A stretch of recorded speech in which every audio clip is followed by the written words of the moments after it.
It began, perhaps, not with a storm, but with a silence that felt heavier than noise, the kind that settles deep in the chest where prayers go unanswered, and even the voice inside begins to falter.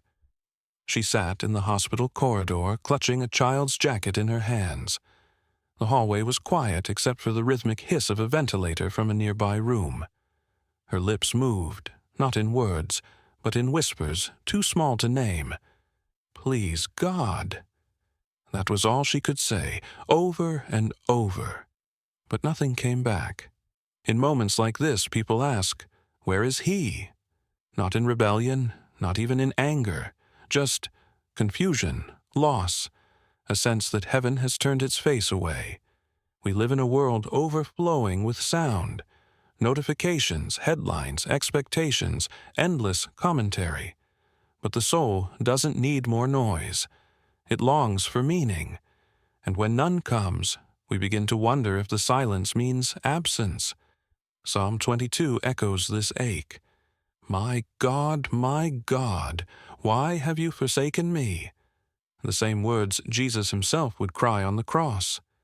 These are not words of unbelief. They're the cry of someone who still hopes to be heard. A therapist once said, "The danger isn't when someone stops believing in God. It's when they believe God has stopped believing in them." And that is where many find themselves today. Still showing up, still kneeling, but no longer expecting a response. But what if the silence isn't emptiness? What if the stillness we fear is not God's absence, but His way of drawing us inward? Think of Elijah on Mount Horeb. The wind tore through the mountains. Then came the earthquake. Then fire. But God wasn't in any of them. And then, a still small voice. That was Him. Not in the chaos, but in the quiet that followed it. Perhaps the problem isn't that God is silent. Perhaps we've forgotten how to listen. This isn't meant as blame. Pain clouds the senses. Trauma thickens the air. When we're barely breathing, how could we possibly hear? But maybe this silence is an invitation. Not to push harder, but to sit still. Not to speak louder, but to soften. Not to demand answers, but to allow our hearts to become open again. We don't find God by escaping the chaos. We meet Him within it, when we stop trying to control the noise and begin to notice the one who's been quietly waiting underneath it all. So the question isn't, is He still speaking? The question is, am I willing to stay in the silence long enough to hear? Before we continue, make sure to like and subscribe. It really helps us a lot. Thank you. There is a moment, quiet and unannounced, when the noise begins to lose its grip. Not because the world gets any quieter, but because the soul begins to tire of shouting. That's when listening can begin. Not the kind done with ears, but with the deep inner places where words are unnecessary and presence is everything. But listening, true listening, is not easy. It requires surrender. It asks that we stop filling the silence with our fears, our conclusions, our expectations of what we think God should say. Because the truth is, most of us don't want to hear. We want to be affirmed. We want reassurance, a guarantee, a miracle. But the voice of God, it rarely sounds like that. For a long time, Sarah prayed every night before sleep. She would close her eyes and whisper the names of her children, her husband, her aging mother. She would ask for peace. She would ask to feel Him. And when nothing came, when all she heard was her own breath and the ticking of the clock, she stopped. What was the point, she thought? Silence is silence. But one evening, after a long and difficult day, she returned home to an empty house. No children, no husband, just the weight of stillness. She poured herself a glass of water, sat on the floor, and stayed there. No prayers, no pleading, just stillness. And in that unguarded moment something shifted. Not a voice, not a vision, just a quiet knowing. I am not alone. That's how it begins. Not with thunder, not with fire from heaven, but with a breath. A single breath that doesn't belong to fear anymore. God's voice is not missing. It is simply subtle. It comes in impressions, in gentle nudges, in the unexplainable peace that descends in the middle of grief. It's in the stranger who offers kindness you didn't ask for, in the lyric of a song you weren't really listening to, in the moment your tears finally fall and no one is there to judge you. Psalm 46 says, "Be still and know that I am God." Stillness doesn't mean nothing is happening. It means something is happening that can't be rushed. A counselor once said, "The soul has its own timing. Healing doesn't follow a schedule." That's why listening to God often feels slow, even frustrating. But He is not trying to test our patience. He is drawing us into rhythm with eternity, a pace that's not driven by anxiety, but by love.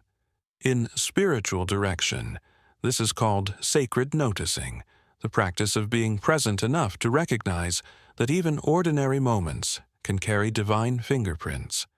A child's laughter, a moment of forgiveness, a silence that doesn't feel hollow. And yet, there are times when even sacred noticing feels impossible.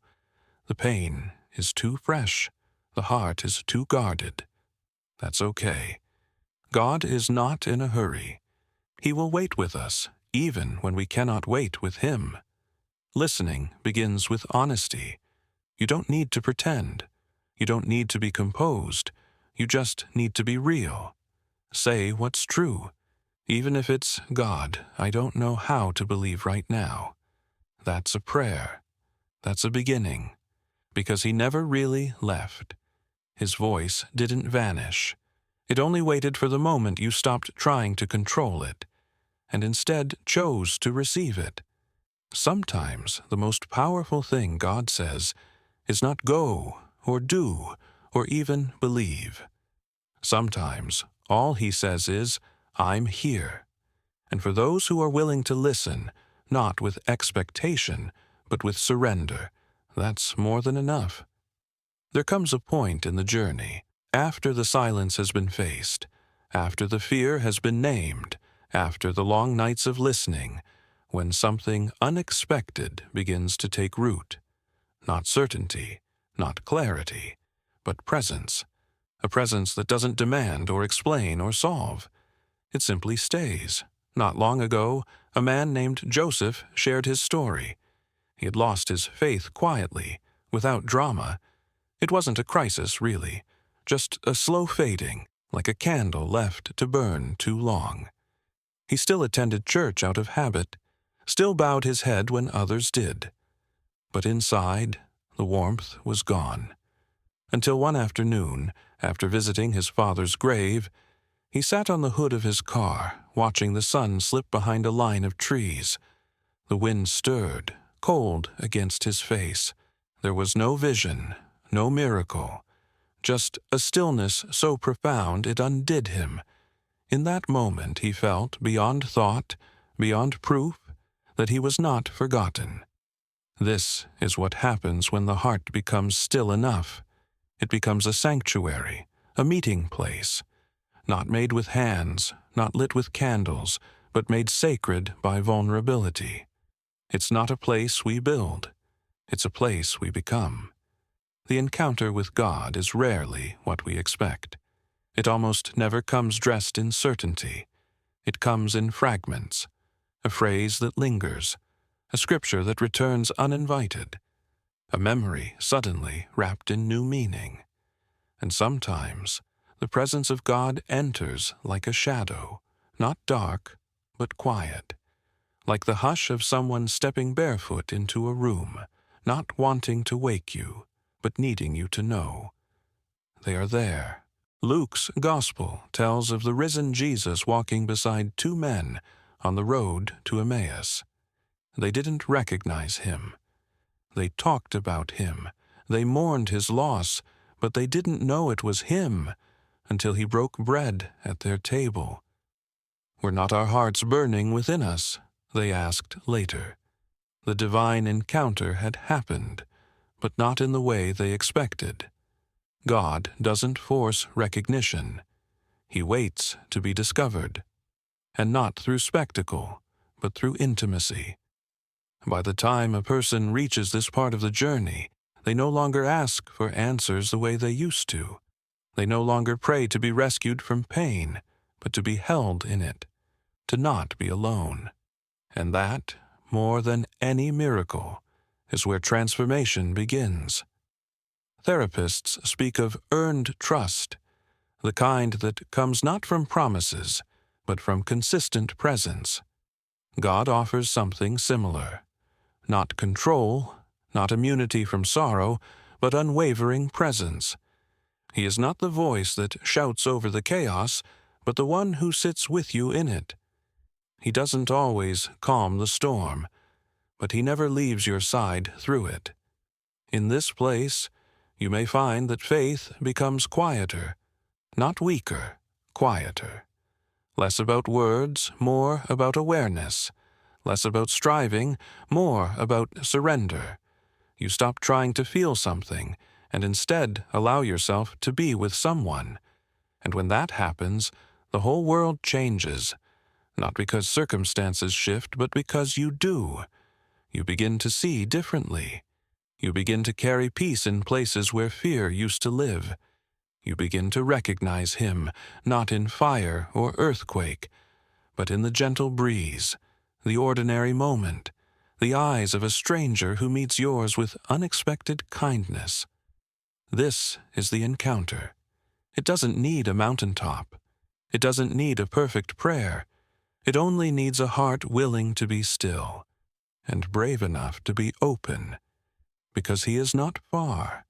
He is not silent. He is here, and he's been waiting. Let me know if you'd like a complete version formatted for narration, or if you'd like help building this into a full-voice script or video sequence.